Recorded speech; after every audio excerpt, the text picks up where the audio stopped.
नमस्कार जनटी में स्वागत है आपका। मैं हूं योगेंद्र। आप देख रहे हैं एक मुलाकात में हमारे साथ हैं राजस्थान के राजनीति के दिग्गज और राजस्थान के गृह मंत्री गुलाब चंद कटारिया जी। कटारिया साहब, आपका जनटी में बहुत बहुत स्वागत है। धन्यवाद आपका। कटारिया साहब, वसुंधरा सरकार के 4 साल कंप्लीट हो रहे हैं, किस तरह से देखते हैं गृह विभाग की अगर हम बात करें? तो गृह विभाग ने कई प्रयोग किए हैं जो पहली बार में।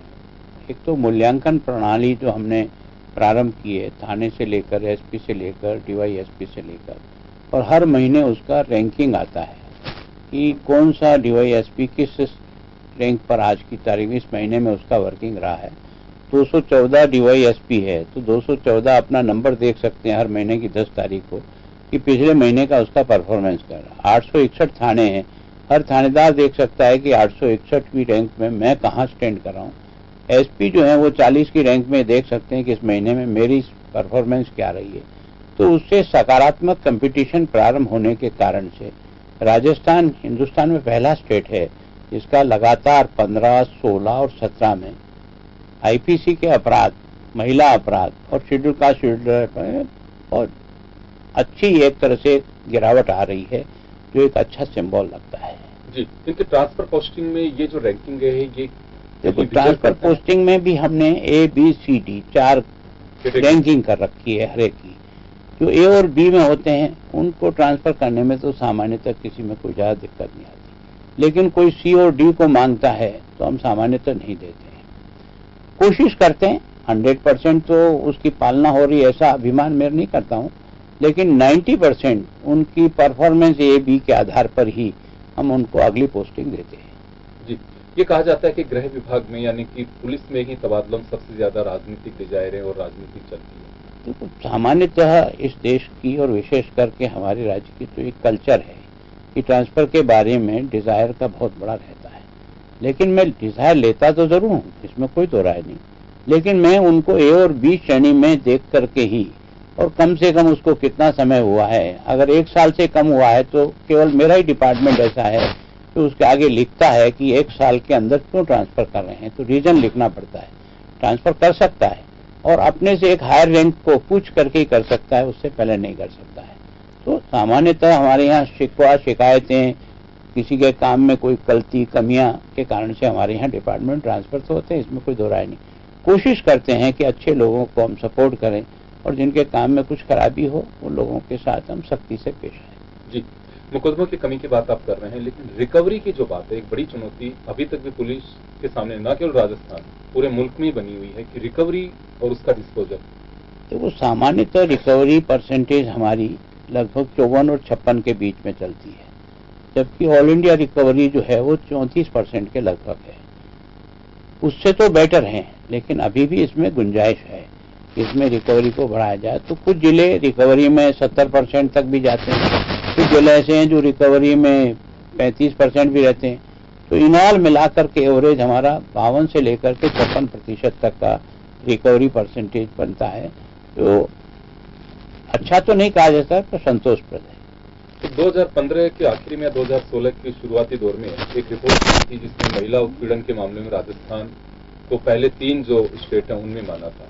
निश्चित रूप से जो नेशनल क्राइम रिपोर्ट है उसमें लगातार 13, 14, 15, 16 इसमें राजस्थान पहले 2 नंबर पे था, फिर 3 पे गया, फिर 4 पे गया, आज हम 5वें पायदान पे आए हैं।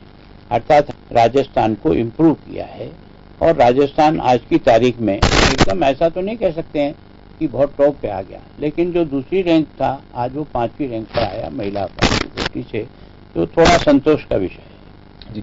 ऐसा कुछ, क्योंकि पहले भी आपको गृह विभाग देखने का मौका मिला है और एक बार फिर लंबाई का एक्सपीरियंस है राजनीति का, ऐसा कुछ मान के चलते हैं क्योंकि आप जमीन से जुड़े नेता हैं और धरातल पे देखते हैं कि वास्तव में व्यक्ति की पीड़ा क्या होती है जो थाने तक पहुंचता है, उसका सोल्यूशन नहीं हो पाता है। क्या करना चाहते हैं? अभी 1 साल आपके पास में है कि मेरी इच्छा है कि मैं ये और करना चाहता हूं। मैंने शुरू से ही इस बात की कोशिश की कि जन सुनवाई जो है वो एसपी के लेवल पे भी हो, डीवाईएसपी के लिए हो, मेरे लेवल पे। कारण क्या है, कोई भी दुखी व्यक्ति अपनी मन की पीड़ा अगर कम से कम बताएगा तो कुछ न कुछ बिंदु समझ में आएंगे और उसके आधार पर हो सकता है कि हम अपने निर्णय को अच्छे ढंग से और अच्छी रूप से कर सकें।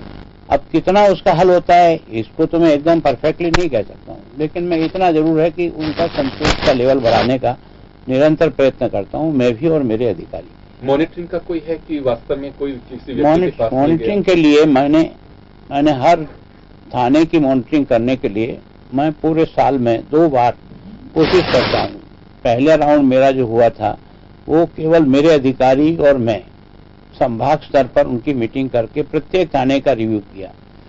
सेकंड राउंड जब मैंने किया तो मैंने 2-2 जिलों को मिलाकर जनप्रतिनिधि साथ बुलाए ताकि उनके सामने मेरी किस थाने की क्या परफॉर्मेंस है, उनको भी अगर कुछ कहना है तो दोनों के आपसी सुझाव और सहयोग के कारण से हमारे इस काम में मॉनिटरिंग में काफी सुधार आया है। थोड़ा बहुत जनप्रतिनिधियों की कहीं कहीं नाराजगी भी रहती है तो उसमें मैं कोई अदरवाइज नहीं लेता हूं। अगर कोई गलती विभाग की किसी की है, कहीं है, तो उसको सुन करके सुधारने में वो हमारे लिए मददगार हो सकते हैं। तो मैं सोचता हूं फिर उनके सहयोग से हम अपने साधनों की भी पूर्ति करने का प्रयास करते हैं। कैमरे लगाने के बारे में, व्हीकल के बारे में और किसी तरह से कोई बिल्डिंग बनाने में, कुछ सफाई में कुछ हमको मदद एमएलए एमपी फंड से मिलती है। तो इसलिए जनप्रतिनिधियों के साथ में एक अच्छा संवाद कायम करने का प्रयास किया है।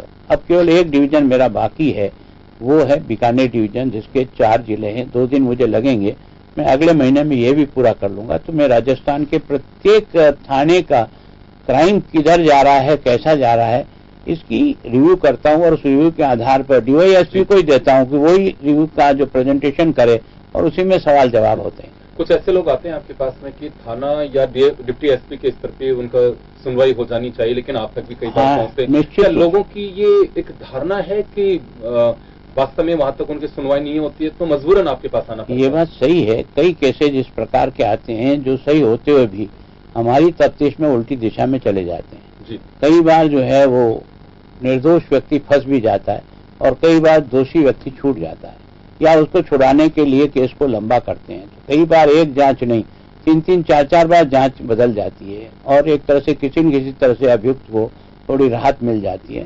तो पर हमारा डिपार्टमेंट भी ऐसा होगा, जो मैं एवरेज जितनी फाइलें निकालता हूँ उसमें 5 फाइलें रोजाना किसी न किसी को सजा के लिए ही आती है। या तो उसको प्रताड़ना देने हैं या उसके खिलाफ जो है एक वेतन वृद्धि रोकते हैं, 17 की 16 की कार्रवाई जितनी होती है। और केवल मेरा ही डिपार्टमेंट है जब तक मैंने 325 लोगों को नौकरी से ही बर्खास्त किया है उनके अच्छे बुरे रिकॉर्ड से।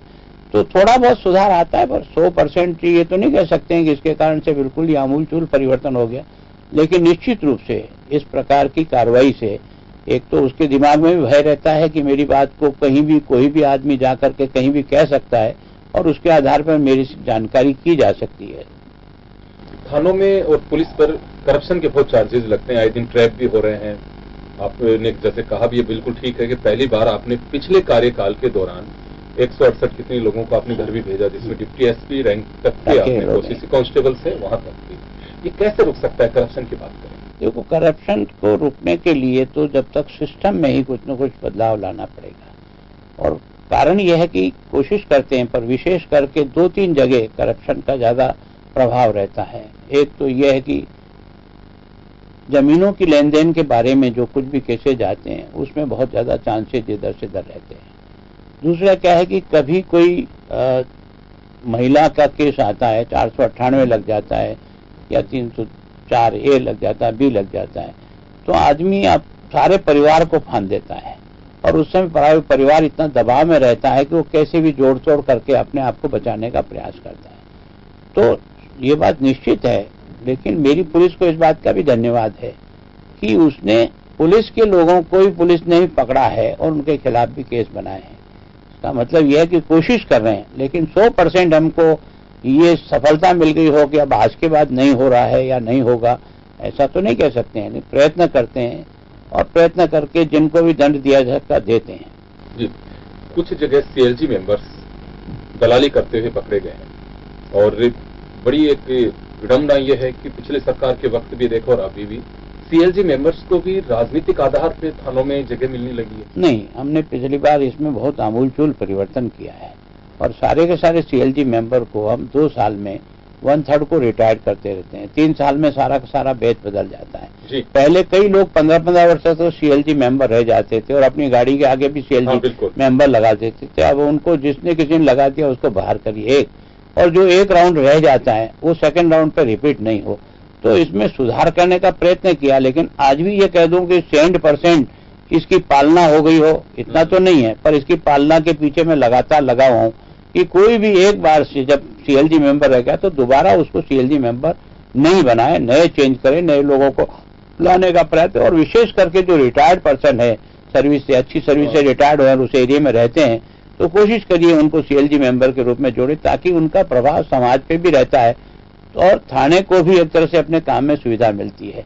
इस जयपुर में हमको कई बार हिंदू मुस्लिम टेंशन होता है, लेकिन हमारी सीएलजी मेंबरों की टीम ठीक होने के कारण से हम कई बार निकल गए। पहली बार एक लंबे समय के बाद रामगंज में जो झगड़ा हुआ वो एक लंबे समय के बाद हुआ। बाकी सीएलजी मेंबर हमको इसमें मदद करते हैं और इसमें हमको काफी सफलता मिलती है। जी, कई जगह दलाली की भी सूचनाएं मिली ये भी है, कहीं कहीं आती है तो उनको तुरंत हटाते हैं, जैसे ही आती है तो हो सकता है कुछ लोगों को सीएलजी मेंबर लंबे समय तक रहने, इसीलिए इसको अब एक टाइम बाउंड बना करके हटाने की प्रक्रिया डाल दी और सारे सीएलजी मेंबर नए बनाए। हो सकता है कोई पुराने किसी न किसी रास्ते से घुस करके आ गए हों, तो कह नहीं सकता हूँ।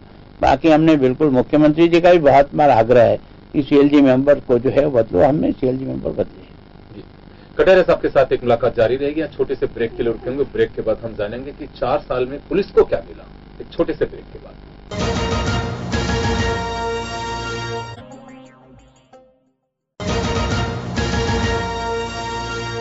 एक बार फिर आपका स्वागत है। आप देख रहे हैं एक मुलाकात, और एक मुलाकात में हमारे साथ हैं राजस्थान के गृह मंत्री गुलाब चंद कटारिया जी। कटारिया साहब, ये बात ठीक है कि पुलिस को आपने मोटिवेट किया और आप बहुत संतुष्ट हैं कि हम किस रैंकिंग में नेशनल लेवल पे हम पहुंच गए, लेकिन बात पुलिस की जाए, क्योंकि पुलिस की भी अपनी डिमांड होती है, उन्हें संसाधन। 4 साल में पुलिस को क्या मिला? देखो, पुलिस को पिछले साल में इस टर्म से पहले वाले में मैंने पहली बार प्रयत्न किया 10,000 क्वार्टर्स बनाए, जबकि उसके पहले डिपार्टमेंट जब से चला 19,000 क्वार्टर्स थे, उनमें से कई जीर्ण शीर्ण अवस्था में चले गए। लेकिन हमने नाबार्ड से लोन लेकर के 10,000 क्वार्टर्स बनाए। उसके कारण से थोड़ी समस्या जो है हमारी, कम से कम उनको रहने की समस्या में निजात आया। हमने नए थाने के जो है बनाए, उनके लिए पर्याप्त पैसा दिया है। नई जो है ना बैरक बनाने के लिए हमने उनको पैसा दिया है।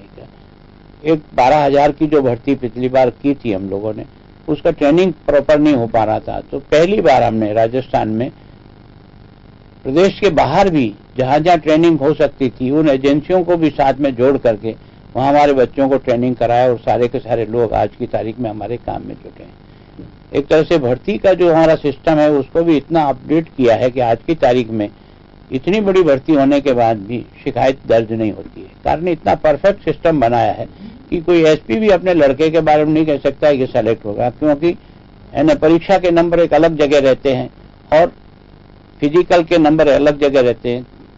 दोनों की जो टोटल करता है वो 30% करता है, तो उसके कारण से सामान्यतः होता है। फिर क्या है कि हमने पहले 10 किलोमीटर की दौड़ होती थी, उसमें कई घटनाएं हो गई जिसमें डेथ हो गई, हमने उसको कम करके 5 किलोमीटर की। उसमें भी टाइमिंग के हिसाब से नंबर दिए, जो इतने समय में पार कर जाएगा उसको इतना नंबर, उसे थोड़ा सा कम में करेगा उसको थोड़ा कम नंबर।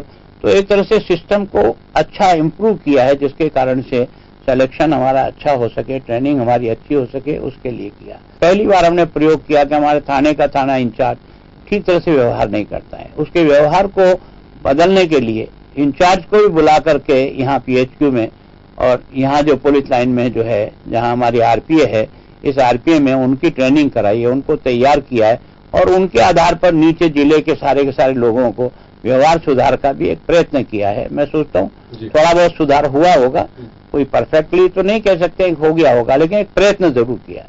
अपराध का ट्रेंड भी बढ़ा है। दूसरा दुस्साहस इस तरह का बढ़ता जा रहा है कि जैसे नाकेबंदी होती है, कोई तस्कर होता है, सीधी फायरिंग, वेपन्स के साथ साथ सीधा व्हीकल जिसमें होते हैं उसको नाकेबंदी वाले मौके पे जो जवान होते हैं उन पर चढ़ा देना, ऐसी घटनाएं कई हुई हैं। इससे निपटने के लिए क्या कर रहे हैं? देखो, आजकल क्या है कि पहले तो हमारे पास कुछ साधनों की कमी थी।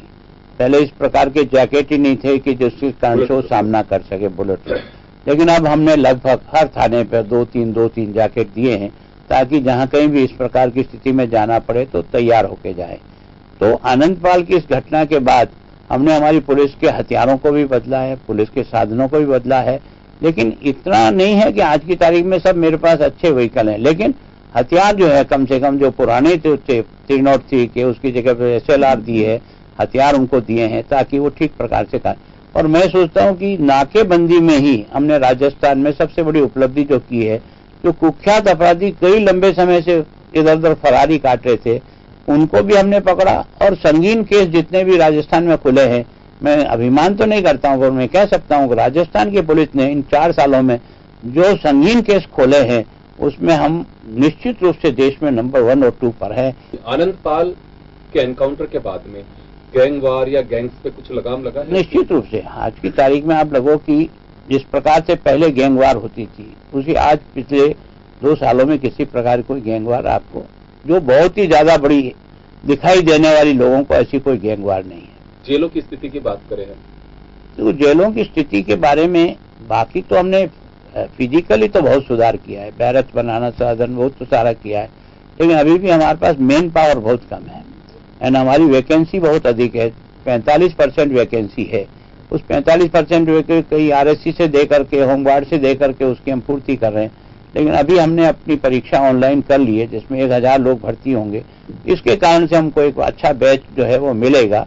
और हमारी जो इस जेल डिपार्टमेंट में जो वैकेंसी सबसे बड़ी समस्या है, उसको हमने सुधारा है।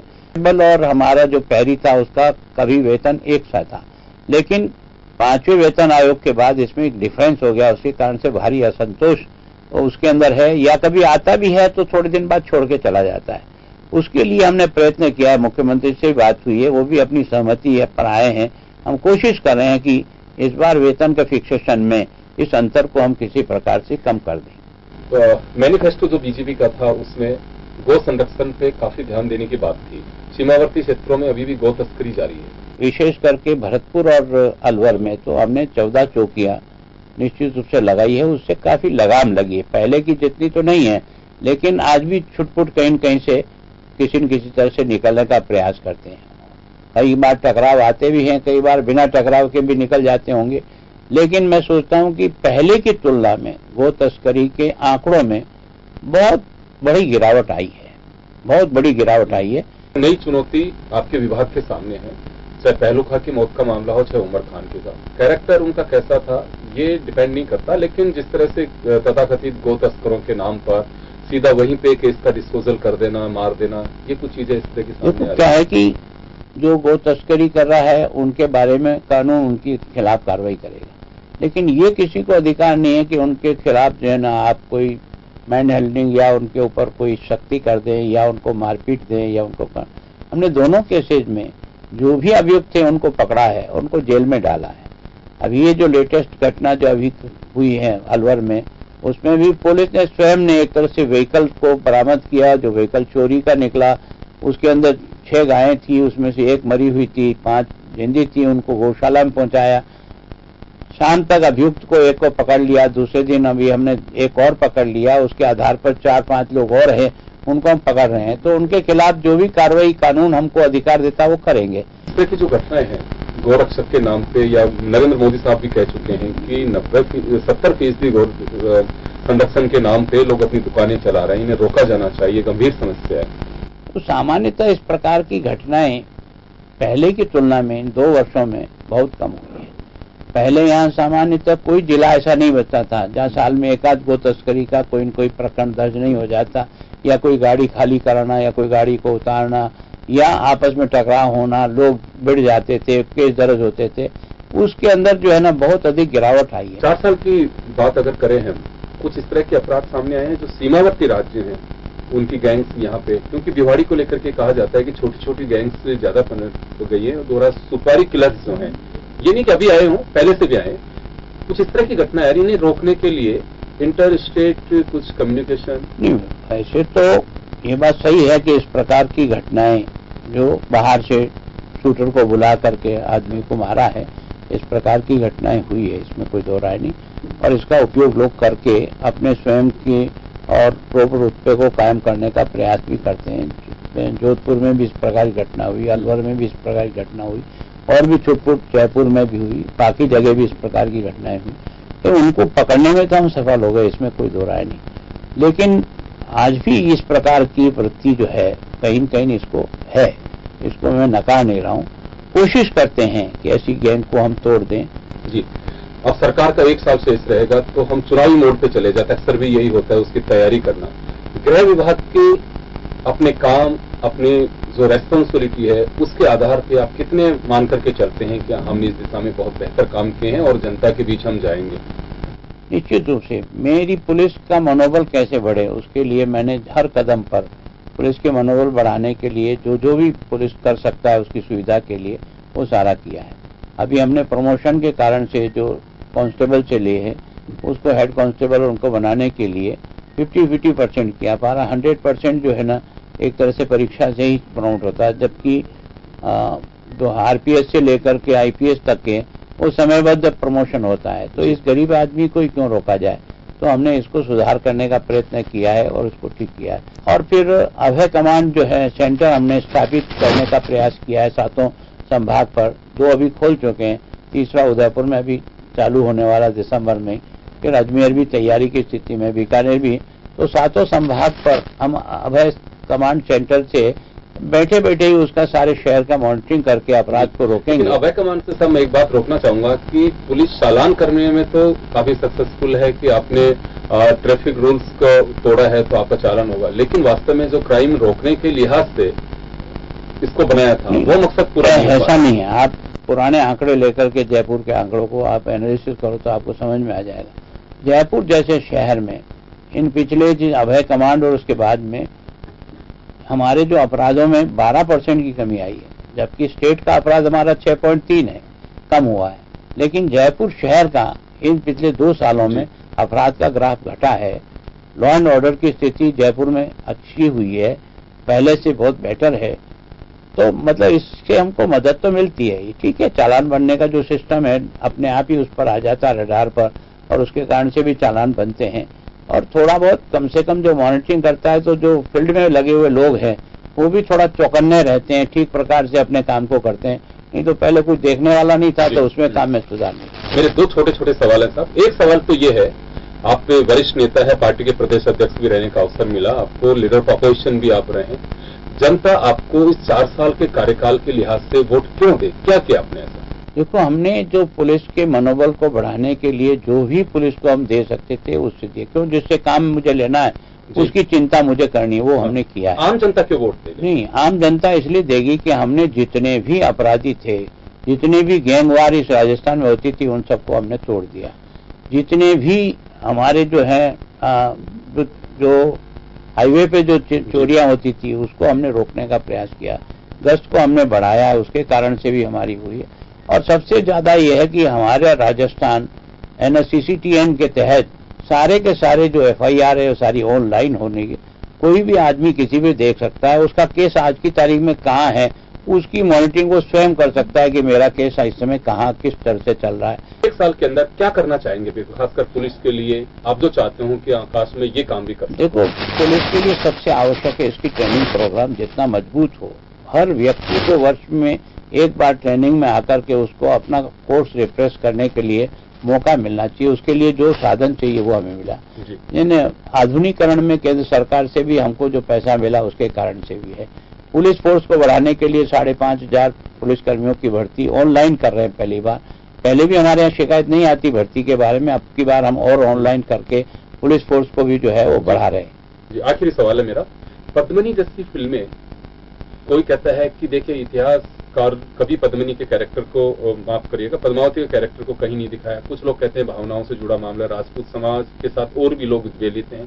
तो ऐसे जो मामले सामने आते हैं पुलिस के लिए निश्चित रूप से एक चुनौती बनते हैं, कैसे रोका जाएंगे? देखो, क्या है कि पुलिस का काम अलग है, लेकिन पद्मिनी के प्रति सारे देश में और विशेषकर राजस्थान में बहुत सम्मानीय स्थान है। इतना बड़ा जौहर हिंदुस्तान तो छोड़ो दुनिया में कभी कोई हुआ नहीं होगा।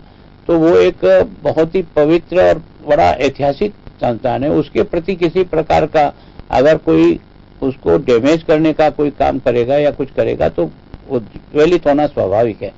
केवल वही नहीं हो रहे, हम सब लोग भी हो रहे हैं। लेकिन हमारा काम ये, अभी तक तो सेंसर ने उस फिल्म को सेंसर से अपनी स्वीकृति नहीं दी, अभी तक वो पब्लिश होने की स्थिति में भी नहीं आई। एक सुप्रीम कोर्ट तक भी केस गया तो वहां भी उन्होंने इसी बात को लेकर कहा कि भाई अभी तक फिल्म जब रिलीज ही नहीं हुई तो उसके ऊपर आप स्टे किस बात का लेंगे, तो वहां तक भी है। हम लोग कोशिश कर रहे हैं कि भाई ऐसी फिल्म को न दिखाया जाए जिससे लोगों की भावनाओं को ठेस लगे, और ठेस लगने के कारण लॉ एंड ऑर्डर बिगड़ने की स्थिति आए, तो हमारा डिपार्टमेंट की सबसे बड़ी चुनौती है कि उसको मेंटेन करना। तो लिख रहे हैं सब आप कि इस तरह की फिल्म बिना किसी उसके निश्चित रूप से हमने यहाँ के आर्ट एंड कल्चर डिपार्टमेंट को लिखा है कि भाई आप इसमें कमियां क्या है थोड़ा सा हमें बताओ, तो हम आगे लिख करके इसके बारे में कहें ताकि हमारे प्रदेश में शांति बनी रहे। जी, बहुत बहुत शुक्रिया कटारिया साहब, आपका हमने वक्त लिया। तो गृह मंत्री राजस्थान सरकार गुलाब चंद कटारिया हमारे साथ थे। 4 साल की अपनी उपलब्धियां बताई, क्या चुनौतियां पुलिस के सामने हैं वो बताई, और खासकर सबसे बड़ी बात कटारिया साहब की ये मैं कहना चाहूंगा कि अगर कोई बात होती है तो उसे स्वीकारते भी है कि बिल्कुल यहाँ हमारी कमी है, उसे हम दुरुस्त करने की कोशिश कर रहे हैं। चलो एक बार पुनः आप सभी का बहुत बहुत शुक्रिया, और एक मुलाकात में बस इतना ही। दीजिए इजाजत, नमस्कार, धन्यवाद।